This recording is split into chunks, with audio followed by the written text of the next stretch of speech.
Welcome to Choice Classic Radio, where we bring to you the greatest old-time radio shows. Like us on Facebook, subscribe to us on YouTube, and thank you for donating at choiceclassicradio.com. Broadway's My Beat. From Times Square to Columbus Circle, the gaudiest, the most violent, the lonesomest mile in the world.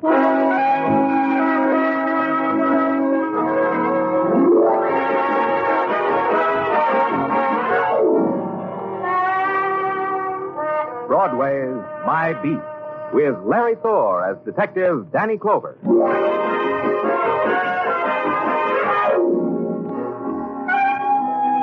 Broadway, where night slips over the canyon streets like a black silk stocking splashed with spangles.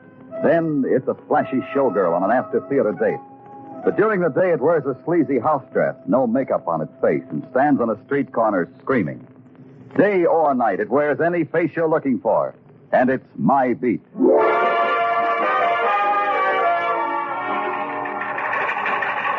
The coolest place at police headquarters on a July afternoon is in the communications room, but it wasn't cool enough.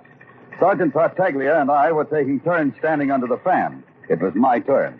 The sergeant walked over to a teletype machine, picked up the latest call sheet, came back. He was smiling. Oh, this heat, Danny. It's rough on the police, but fine for the law and order. The phone buzzer, Sergeant. Your number. Yeah. Sergeant Tartaglia. Yeah. Yeah, where? Yeah, got it. What time? 1:12 p.m.? Yeah, right away.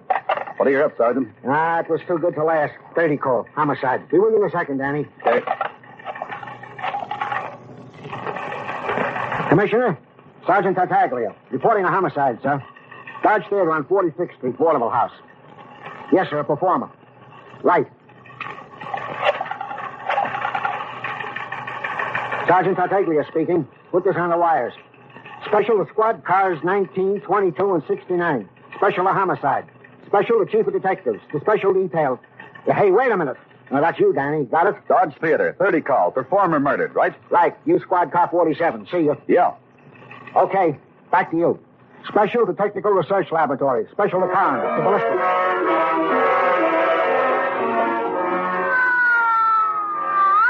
Your squad car stabs, tears, rips through a city, and its wail is like a piece of broken glass that splashes across its face. You can see the terror, silent and quick, and the blur of the city making way for you. It was maybe 1:25 when I hit the alley leading to the stage door of the Dodge Theater and twisted the car into it.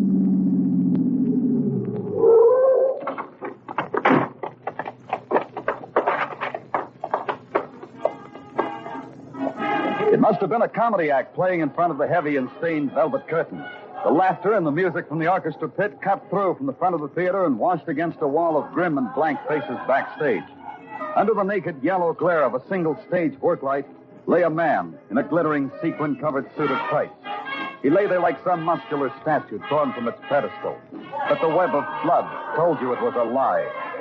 The ballistics man, the medical examiner, the photographer, the fingerprint man, technical research, all worked and moved silently, weaving their way from shadow into light and back again.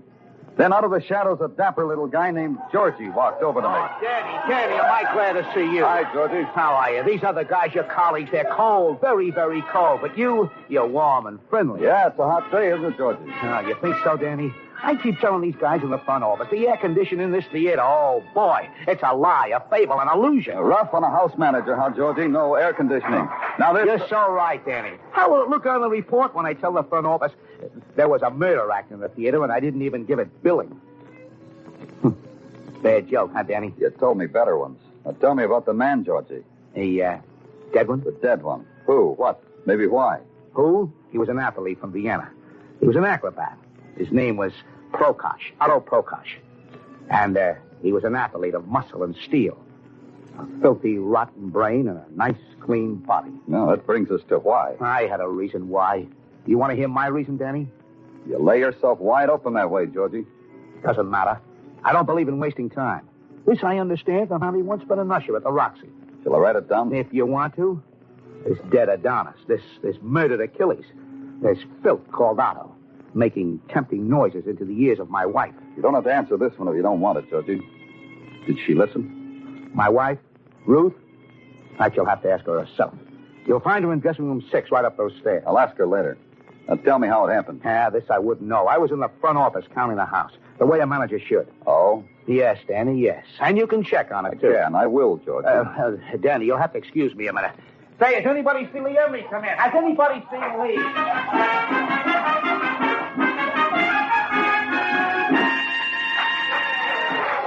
Hey, excuse me. Pardon me, will you? I work here. I gotta get on stage. Sure, in a minute. Who are you? Lee Emery, dancer. I dance for the people. What are you, an agent? You're late, Emery. Georgie's over there looking for you. Oh, what's he got to worry about? He's a manager. I'm a dancer. I'm never late. The people are waiting for you, dancer. But stick around. I want to talk to you. I'm from the police. But of course there's been trouble. Murder. But of course I'll stick around. Yeah, Emery, get on stage. There's your music. Okay, Georgie, okay. Georgie, what was that dressing room number? 6, Danny, 6. Yeah, 6.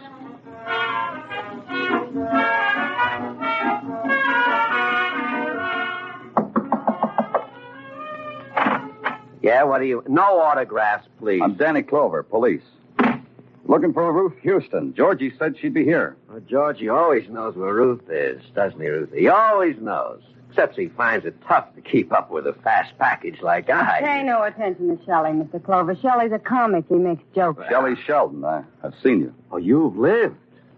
You don't have to talk to policemen if you don't want to, Ruth. I know a lawyer who says it's all right not to talk to a policeman. You take advice from this comedian, Mrs. Houston? What do you want to know? Georgie was telling me about Otto, the acrobat. He said you could tell me more. Sure, I can tell you a lot. 1, he's a beautiful man. 2, he made passes at me. 3, I loathed. Does that cover it, Mr. Clover? Maybe. Why are you at the theater today?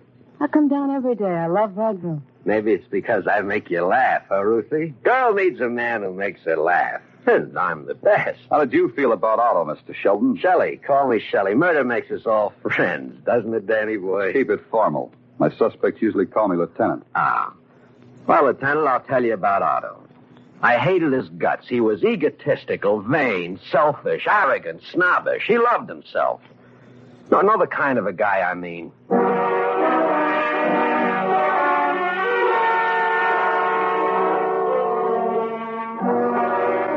It went like that.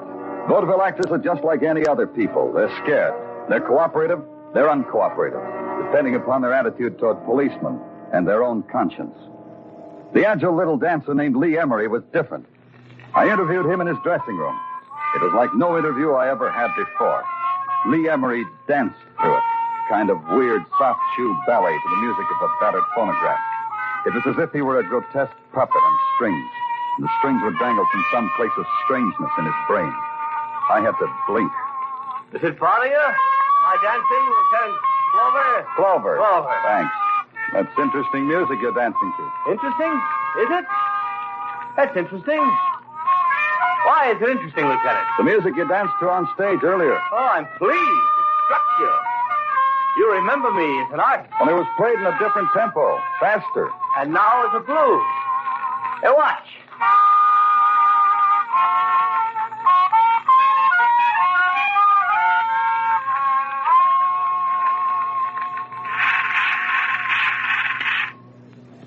End of show, Lieutenant. You're a fine dancer, Emery. Oh. Tell me, why the different tempos to your music? Doesn't it throw your performance off? Not at all. You see, I had a half a dozen records made of this music. All different rhythms. All different moods.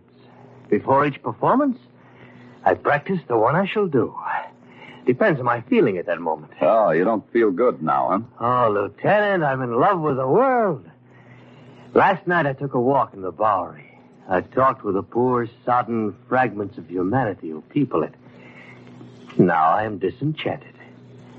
Next performance, my dancing will be a mirror of that feeling. Oh, so the orchestra conductor will play your music as blues. Uh-huh. Must be a pleasure for him to work with someone as creative as you. Thank you. Dancing, Lieutenant Clover, is an ultimate within itself. The antics, the grotesqueries of humankind distilled into classic, flawless expression. Now you say something philosophical, Lieutenant. Yeah, try this. Did you have any reason to kill that acrobat? But of course. As a performer, he was a bum. I wished him dead. From a purely artistic standpoint, of course. But you know what, Lieutenant? Tell me. I didn't kill him. I am a coward. You have music for that, too? But of course. Would you care to hear it?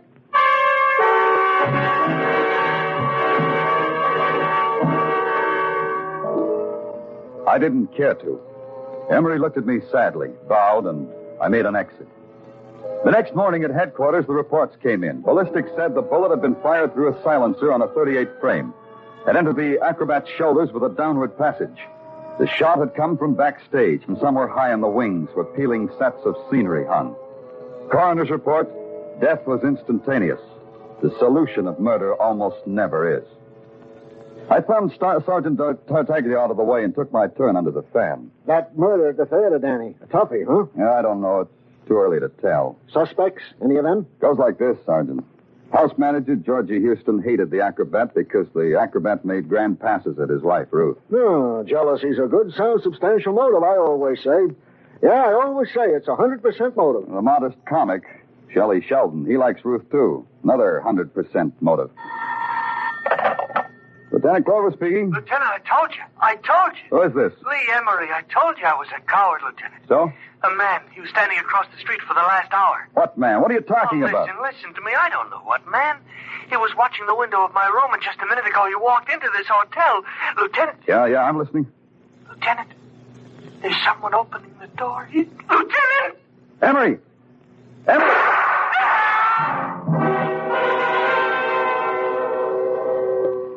You didn't need a cop's mind to put that shot and Emery's scream together. I thumbed through my notebook and got Emery's address. By the time I was downstairs, a squad car was waiting, its motor running. The siren channeled the street between headquarters and West 56. It took 4 minutes to get there. Emery's room was 3 flights up, and walked back. The room was empty. No Lee Emery, nothing. Correction. The room was filled with Emery's music coming from the phonograph. That, and a narrow streak of blood that wormed on the threadbare grass rug. But most of all, it was Emery's music. It was happy, real happy. I couldn't stand it. The room needed another quality. The quality that came after terror. A sigh, maybe, or silence. And I had the feeling Lee Emery had just bought himself a large piece of that.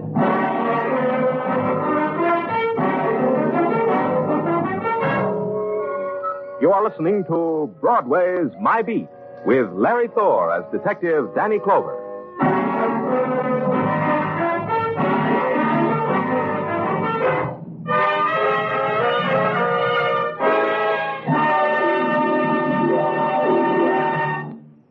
Perhaps you're one of those individuals who doesn't like to do things alone. You just can't get with it for some reason or other. You say you'd like to take a language course of some kind, but you feel that you might not keep up with the lessons if left on your own. Well, sir, USAFI, the United States Armed Forces Institute, has just the thing for you. Group study. USAFI group study courses are those in which USAFI materials are used and which are taught by service-procured instructors. It is regular classroom procedure, and if that's what you feel will help you most, join a group study class in the subject of your choice. Your education officer can plan a class and advise you as to enrollment. Look into it and develop your own power through knowledge with USAFI.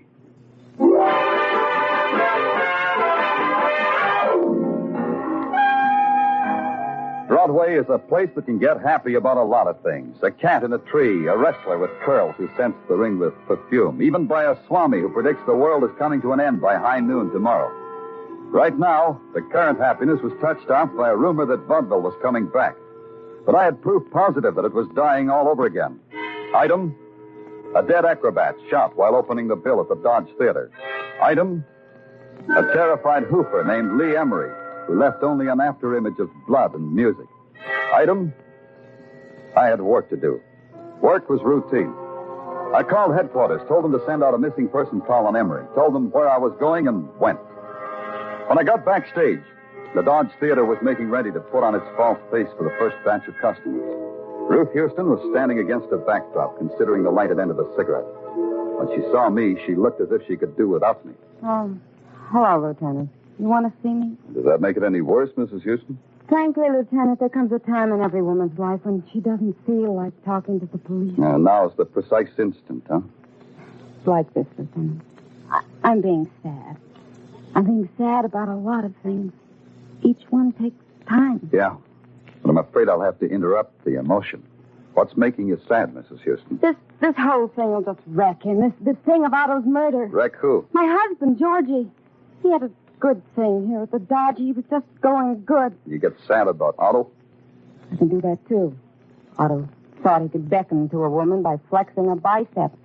He needed talking to. He didn't need killing. Maybe making muscles wasn't the reason he was killed. It's your job to think like that, Lieutenant. Tell me this, Mrs. Houston. How buddy were you with Lee Emery? Him? Lee Emery. What could Emery do for me, Dan? Is he around now? I haven't seen him. He hasn't shown up for the show. You don't know where he is. You took the words right out of my mouth. I wouldn't know where he is. I wouldn't want... Excuse me, Lieutenant. Sure. Hello? Hello? Yes? Yes, he's here. To you, Lieutenant, your office, or whatever you call your office. Thanks. Grover speaking. Danny, Tartaglia. We got him, kid. We got Lee Emery. Yeah, where'd you find him? East River Docks. Anyhow, that's where we fished him out. He's newly dead, Danny. The wet gray heat had turned into a wet gray drizzle when I arrived at the East River dock. 3 hooded cops on horseback held back a crowd whose face looked like it had a veil drawn over it. And in between the foghorns and the boat whistles, you heard the soft whinny of a horse. You couldn't quite believe it. Then a splash of blue named Muggavan, Harbor Police, cut through the grayness. Him you had to believe. Okay. Stand back now. Come on, Danny, hold my hand. I'll get you through this barrier of curious onlookers. Thanks, Muggavan. All right, out of the way now. Oh, why don't you yokels get in out of the rain?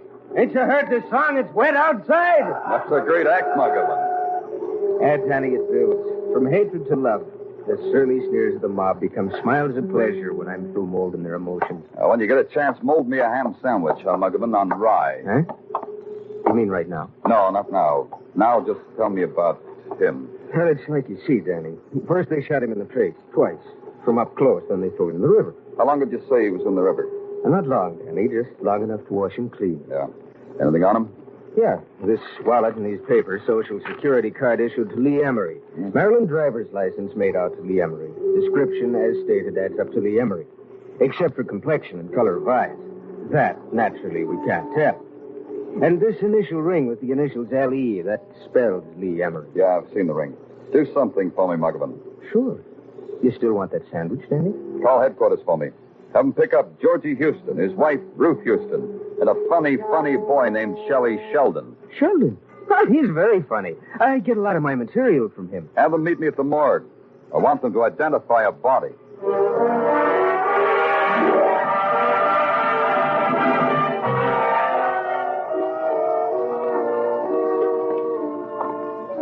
Whole place you picked for me to play a matinee, Danny boy.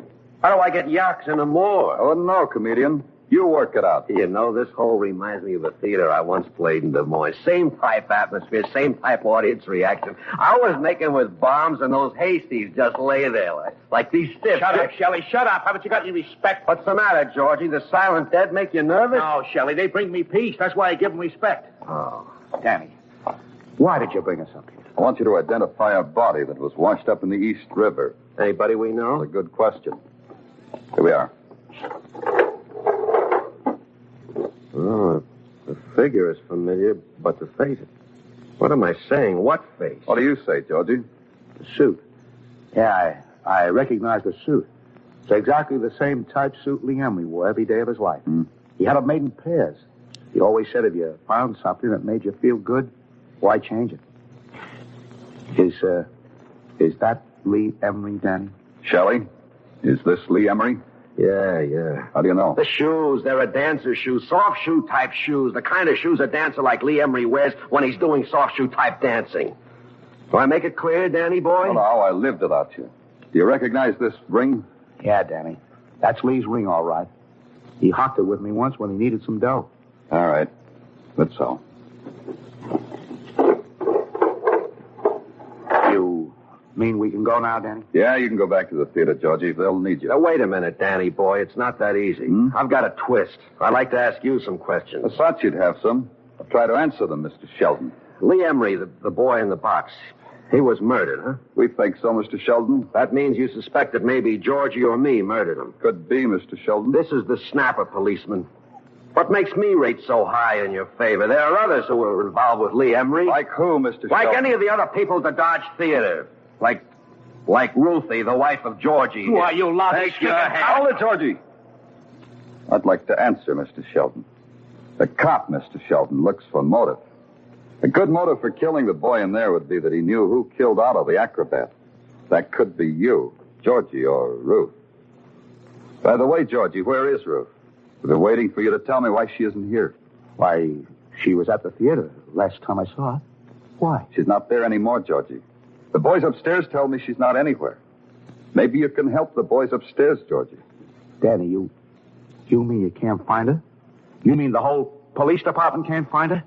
Danny, you've got to find her. You've got to. We will, Georgie. We will.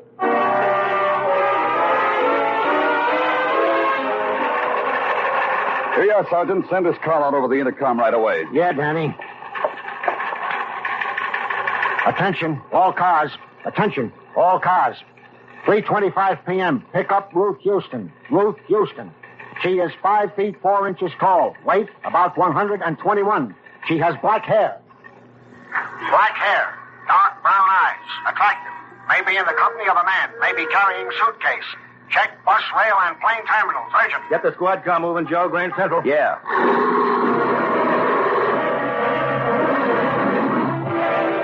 Patrolman Nitchikov calling precinct headquarters at 3:45 p.m. Nothing to... Huh? Yeah. 5'4", 121, black hair. Yeah, I got it.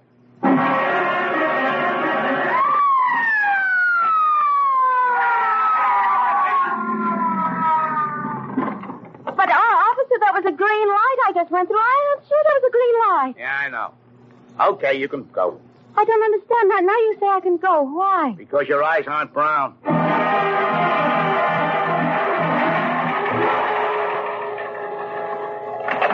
Tartaglia speaking. Yeah? Good. 14th Street Precinct, right away. They got her, Danny. Holding her at the 14th Street Precinct. Let's go.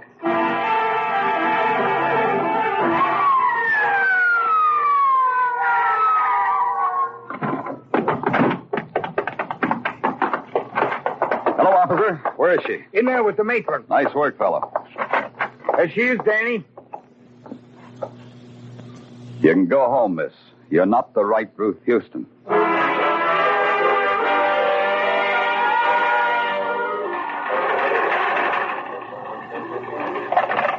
Lieutenant Clover speaking. Johnny? Muggavan, Harbor Police. Yeah? We got something hot. Something directly from the laps of the gods. Don't make a production out of it, Muggavan. Just tell me what it is. Ruth Houston. Does the name bring a smile to your lips, Danny? Come on, Muggavan. What's the story? As follows. I was in a coffee joint on the pier, like I always am at 9 p.m., so I can talk to my friend Marty Udenfreud, the cab driver whom I befriended. We talked. And routinely I tell him this description of one Ruth Houston. Okay so far, Danny? Muggavan, the nights are long and lonely in Flatbush. What about Ruth Houston? Well, Marty has her for a fare about 7:30. Takes her to a pier on the Hudson River. How did he know she was Ruth Houston? Well, she was a looker. The description tallies and the initials on her suitcase was R.H. Go on. Then she gets on a boat. The good ship Christina, a freighter. Great. Hold that boat, Muggavan. Don't let it move.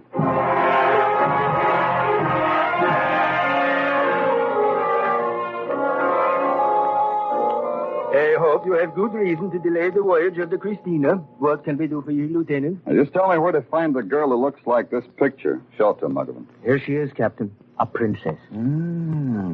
Yeah, she's here. She and her husband. A husband? Oh. Your face looks like it is perhaps not her husband. When did he get on board? It was very romantic. He boarded the Christina hours before we sailed, locked himself in the cabin, and waited for his young girl. Romantic, yeah? Yeah. Where's the cabin, Captain? I will show you. Just tell us. We want to meet them alone. It is down the end of this long passageway. The door on your left. Let's go, Muggavan.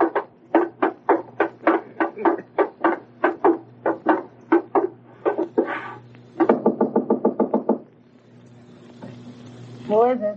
Stanley Clover, Mrs. Houston. Open up. Open up. Get back. Yeah. Looks like the little lady don't want to see us. Looks like I'll have to open the door from this side.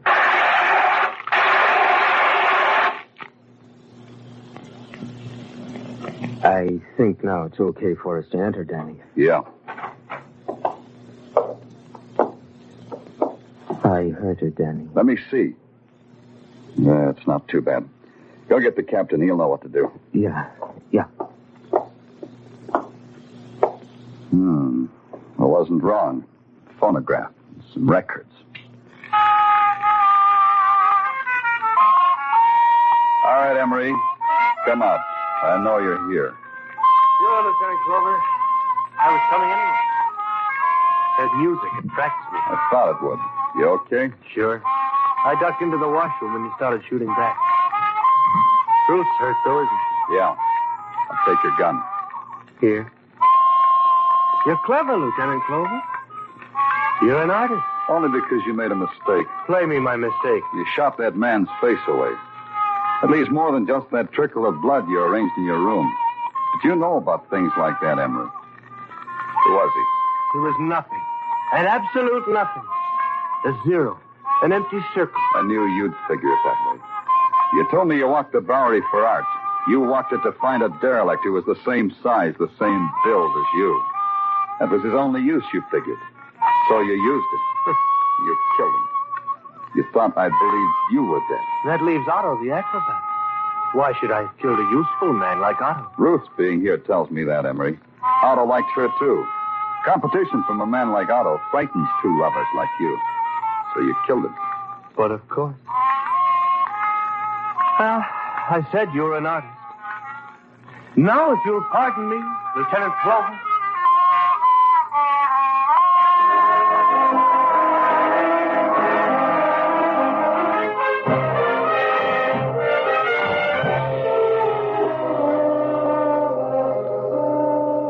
I didn't stop him. It needed a touch like that. Emery's dancing to a dirge. This time he danced as if the puppet strings from his brain had been cut away and the madness was complete. When Muggavan came back with the captain, they stopped in the splintered doorway and stood there. Just stood there. But in a little while, the dance was over. There's no fury on Broadway now. It's dawn. The angry avenues of the night are still. But in a few hours, it'll renew itself, the bang and the clatter and the rack and roar and the voice. Because it's Broadway, the gaudiest, the most violent, the lonesomest mile in the world. Broadway, my beat.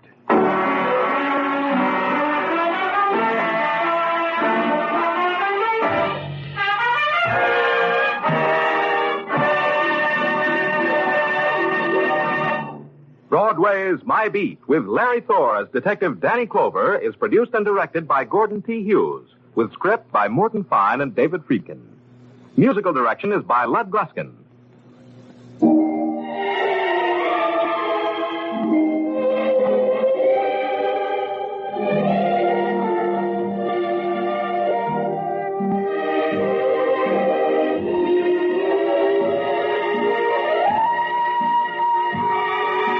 This is the United States Armed Forces Radio and Television Service.